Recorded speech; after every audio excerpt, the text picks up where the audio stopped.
ስንል አብይ ጾም ማለት ወደ ፋሲካ ለመሄድ የምናደርገው ጉዞ ነው ማለት ነው። እንግዲህ የተወደደ ሰዓት አሁን ነው፣ የመዳን ቀን ዛሬ ነው፣ አሁን ነው እንደሚል መጽሐፍ ቅዱስ መጾም ያለብን ዛሬ ነው፣ መጀመር ያለብንም ዛሬ ነው። ሌሎችን አጽዋማት የጾሙት ፍጡራን ናቸው።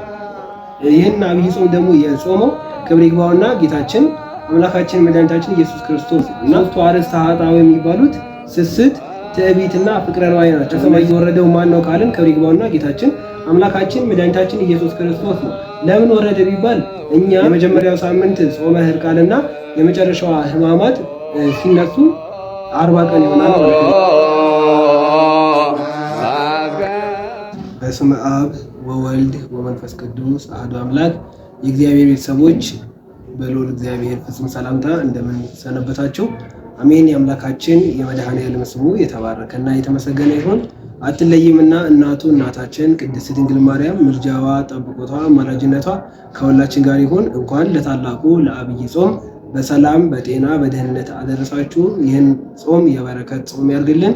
እንግዲህ ወቅቱ አብይ ጾም እንደመሆኑ መጠን ስለ አብይ ጾም ለተወሰነ ደቂቃ እግዚአብሔር በረዳን መጠን ለጥቂት ደቂቃ እንነጋገራለን። አብይ ጾም ምን ማለት ነው?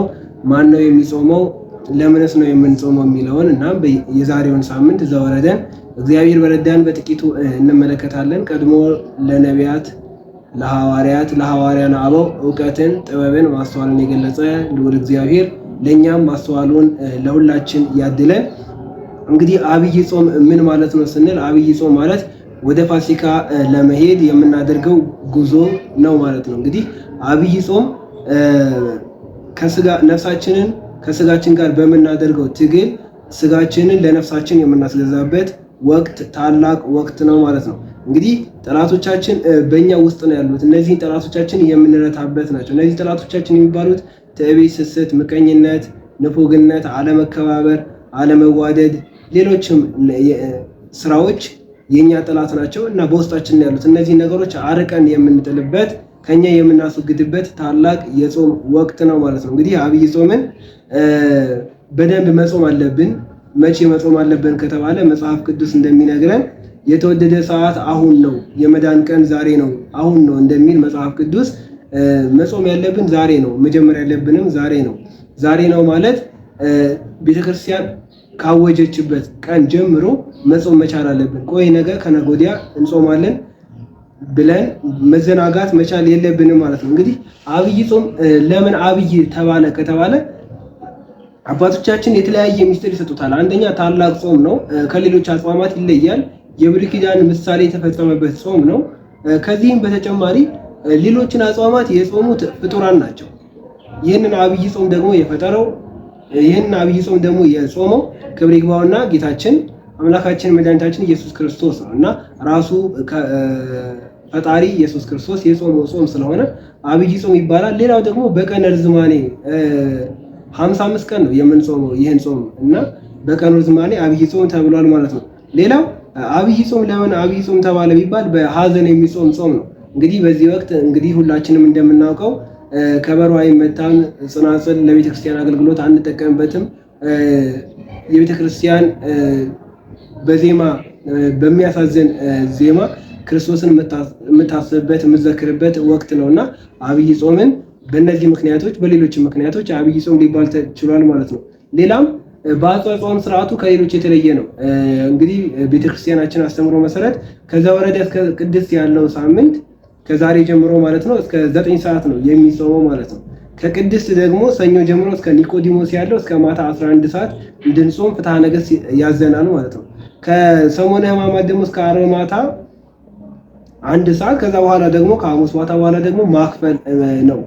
ሌሎቹን አጽዋማት ግን እስከ 9 ሰዓት ነው የምንጾማቸው። ይሄ ግን እስከ ምሽቱ 1 ሰዓት ደግሞም ብሎም ማክፈል ያለበት ጾም ነውና በአጽዋም ሁኔታው አብይ ጾም ተብሏል ማለት ነው። ሌላው አብይ ጾም ለምን አብይ ጾም ተባለ ካልን ታላላቅ አበይት ፈተናዎች የሚባሉት እነሱ ድል የተነሱበት ጾም ስለሆነ ነው። እነዚህም ሦስቱ አርዕስተ ኃጣውእ የሚባሉት ስስት፣ ትዕቢትና ፍቅረ ነዋይ ናቸው። እነዚህን ሰይጣን ክርስቶስን በፈተነው ጊዜ ክርስቶስ ድል አድርጎት ጾሙን ታላቅነት ያስመሰከረበት ጾም ነው ማለት ነው። እንግዲህ አብይ ጾም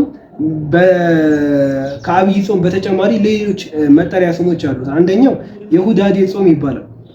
ይህም እንዲሁ የመጣ ቃል ሳይሆን በምስጢር የተተረጎመ ነው። ሁዳዴ ማለት ሰፊ እርሻ ማለት ነው እና ይህም ጾም ሰፊ ጾም ስለሆነ ሰፊ ርዝማኔ ስለሚይዝ ሁዳዴ ጾም ይባላል። ከዛ በተጨማሪ የካሳ ጾም ይባላል። አዎ እኛ በደልን የእኛን ጥፋት ይቅር ለማለት ክርስቶስ በመስቀል ላይ ተሰቅሎ ካሳ እየከፈለልን የጾመው ጾም ስለሆነ የካሳ ጾም ይባላል።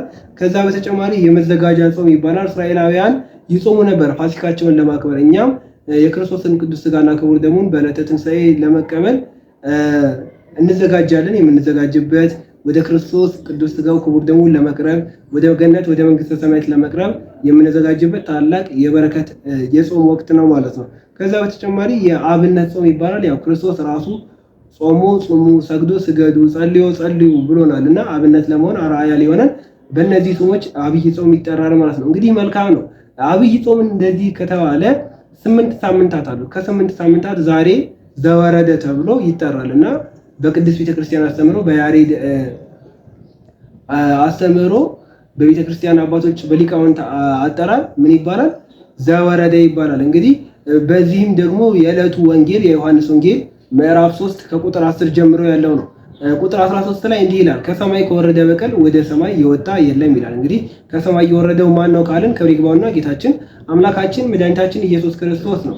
ለምን ወረደ ቢባል እኔና እናንተ ወይም ደግሞ የሁላችንም አባት አዳም ባጠፋው በደል ከገነት ተባረረ። ከገነት የተባረረውን ደግሞ ከ5 ቀን ተኩል በኋላ ከልጅ ልጅ ተወልጄ አድንሃለሁ ባለው ቃል መሰረት ኢየሱስ ክርስቶስ ከድንግል ማርያም በድንግልና ተወልዶ ዓለምን ለማዳን የመጣበት ቀን ነውና ዘወረደ ተብሎ ይታሰባል። ዘወረደ ማለት የወረደ ማለት ነው። ጌታችን አምላካችን መድኃኒታችን ኢየሱስ ክርስቶስ ከሰማየ ሰማያት ወደዚች ምድር የመምጣቱን የምናስብበት ነው። ከዚህ በተጨማሪ ግን ጾመ ሕርቃል ተብሎ ይጠራል በቤተክርስቲያን አስተምሮ ማለት ነው። ይህ ሕርቃል የሚባለው በ614 ዓመተ ምህረት የነበረ ንጉስ ነውና እሱ ጾሞ ህዝቡ ስለሱ አንድ ሳምንት ጾመውለት ሀገሪቷን የታደገ ንጉስ ስለሆነ ጾመ ሕርቃል እየተባለ ይጠራል። በቤተክርስቲያን አስተምሮ መሰረት የጌታችን የኢየሱስ ክርስቶስ ጾሙን የጀመረው ከቅድስት ጀምሮ ነው።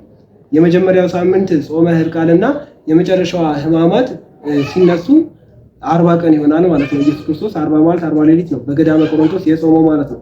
መልካም እሱን ካየን በዛሬ በቅድስት ቤተክርስቲያን የሚዘመው መዝሙር ተቃናዩ ለእግዚአብሔር በፍርሃት ወታሰዩ ሎቱ በረአድ እስመ ለዓለም ምሕረቱ ለትውልድ ትውልድ ጽድቁ ነህነሰ ሕዝቡ ባኡ እያለ ቅዱስ ያሬድ ሰርቶልናል ማለት ነው። እንግዲህ ምን ማለት ነው? ለእግዚአብሔር በፍርሃት ተገዙ፣ ለእርሱም በመገዛታችሁ ደስ ይበላችሁ፣ እግዚአብሔር ቸር ምሕረቱ ለዘላለም ነውና ይላል። እንግዲህ ለማን መገዛት አለብን? ለእግዚአብሔር። ደግሞ ለሱ በመገዛታችሁ ደስ ይበላችሁ ይለናል። እንግዲህ በአንድም በሌላ መንገድ ሰዎች ሊገዙን ባሪያ ሊያደርጉን ይችላል ይሆናል፣ ግን ደስተኞች ላንሆን እንችላለን በህይወታችን። አዎ በስልጣናቸው ሊገዙን ይችላሉ፣ በገንዘባቸው ሊገዙን ይችላሉ፣ በእውቀታቸው ሊገዙን ይችላሉ፣ ግን ደስተኞች ላንሆን እንችላለን።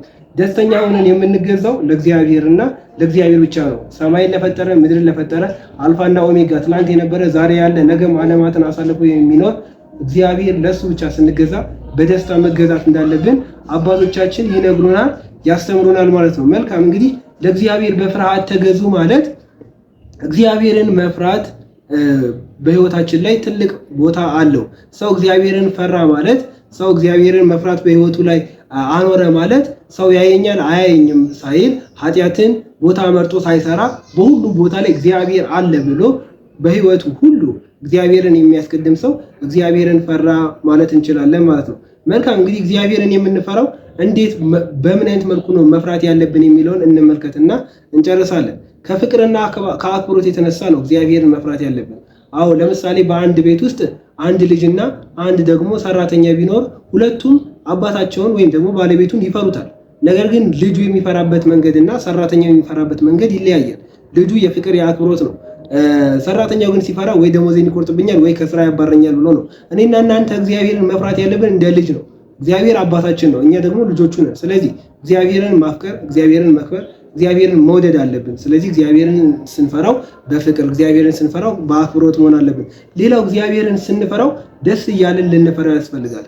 ምክንያቱም እግዚአብሔርን ወታሰዩ ሎቱ በረአድ ነው የሚለው። ደስ እያላችሁ ለእግዚአብሔር ስገዱ፣ እግዚአብሔርን ፍሩት ነውና እግዚአብሔርን ደስ እያለን መፍራት ይገባናል ማለት ነው። ምክንያቱም ደስ እያለን የምናመልከው ጸጋ ደስ እያለን የምናመልክበትን ጸጋ እንይዛለን። ጸጋ ምን እንይዛለን ማለት ምን ማለት ነው? የአምልኮ ስርዓቶችን እግዚአብሔርን ከፈራ ነው ደስ ካለን ስንጾም በደስታ ስንጸልይ በደስታ ስንመጸውት በደስታ ከሰው ጋር ስንኖር በደስታ እንኖራለን። እና ከዛ በተጨማሪ እግዚአብሔርን መቼ ነው የምንፈራው? የት ነው የምንፈራው ከተባለ እግዚአብሔርን መፍራት ፈሪሃ እግዚአብሔር በዚህ ጊዜ በዚህ ቦታ ብለን የምንወስነው የምንገድበው ነገር አይደለም። እግዚአብሔር የሌለበት ቦታ የለም። እግዚአብሔር የማይገኝበት ሰዓት የለም። ስለዚህ እግዚአብሔር በሁሉም ቦታ ይገኛል። አንዳንድ የዋሆች ቤተክርስቲያን ቤተ መቅደስ ሲመጡ እግዚአብሔር ያለ ከቤተክርስቲያን አጥር ውጭ ደግሞ እግዚአብሔር የሌለ የሚመስለን ሰዎች እንኖራለን። ይህ ግን ተገቢ አይደለም። እግዚአብሔር በሁሉም በኩል አለ። ሙሉ በኩል ላይ ነው። እግዚአብሔር የሌለበት አንዳች ቦታ የለም። ስለዚህ እግዚአብሔርን መቼ እንፍራው? ሁሌ። የት እንፍራው? ሁሉም ቦታ ላይ እግዚአብሔርን ልንፈራው ያስፈልጋል ማለት ነው። እግዚአብሔርን መፍራት ጥቅም አለው ወይ ከተባለ አዎ፣ በጣም ብዙ ጥቅሞች አሉ። ግን የተወሰኑትን እንመልከት። አንደኛ እግዚአብሔርን መፍራት እድሜን ይሰጣል። ሰው እግዚአብሔርን ከፈራ እድሜው የተባረከ ይሆናል እና እግዚአብሔርን ልንፈራ ያስፈልጋል። በመጽሐፈ ኢዮብ ምዕራፍ 14 ቁጥር 5 ላይ እንዲህ ይላል፣ የሰው እድሜ የተወሰነ ነው፣ የወሩን ቁጥር በአንተ ዘንድ ነው፣ እርሱም ሊተላለፈው የማይቻለው ዳርቻ ደረቅሌ ይላል። ስለዚህ የኔና የናንተ እድሜ የተወሰነው የሚያውቀውም የፈጠረን አምላክ እግዚአብሔር ስለሆነ እሱን ከፈራን እድሜ ይጨመርልናል ማለት ነው። ሌላው እግዚአብሔርን መፍራት ያሾማል።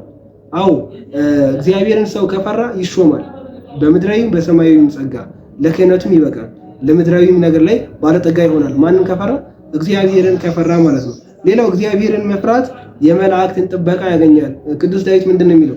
እግዚአብሔርን በሚፈሩ ሰዎች ዙሪያ መላእክት ይሰፍራሉ ይላል እና እኛ እግዚአብሔርን ከፈራን መላእክት እኛን ይጠብቁናል፣ እኛን ይታደጉናል፣ እኛን ይረዱናል፣ እኛን ከፈጣሪያችን ከእግዚአብሔር ጋር ያስታርቁናል ማለት ነው። ሌላው እግዚአብሔርን መፍራት ጥቅሙ ምንድን ነው ካልን ተድላ ደስታ ይሰጠናል። አዎ ሰዎች ሰውን ፈርተው ዘላቂ ሰላም አያገኙም።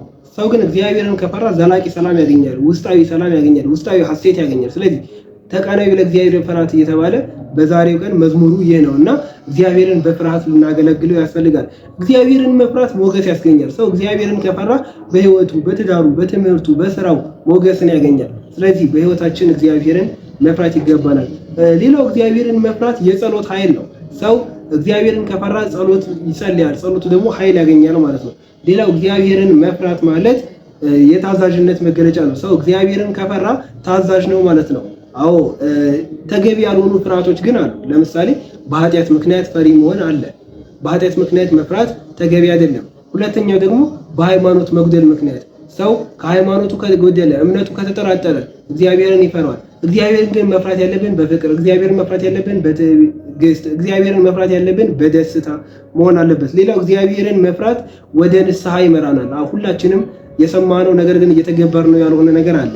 በምሳሌ 31:30 ላይ የተጻፈውን ቤታችን ሆነን በደንብ ብንመለከተው ሰው እግዚአብሔርን ከፈራ ወደ ንስሐ ህይወት ይመለሳል እና ሁላችንም በህይወታችን ላይ ለእግዚአብሔር ታዘን እግዚአብሔርን ፈርተን በትህትና እንድንጾመው ጾሙን የበረከት እንዲያደርግልን አምላካችን መድኃኔዓለም የእርሱ ፈቃድ ይሁን። የመከረን ያስተማረን የአባቶቻችን የእኛም አምላክ መድኃኔዓለም ክብር ምስጋና ይግባው። ይቆየን።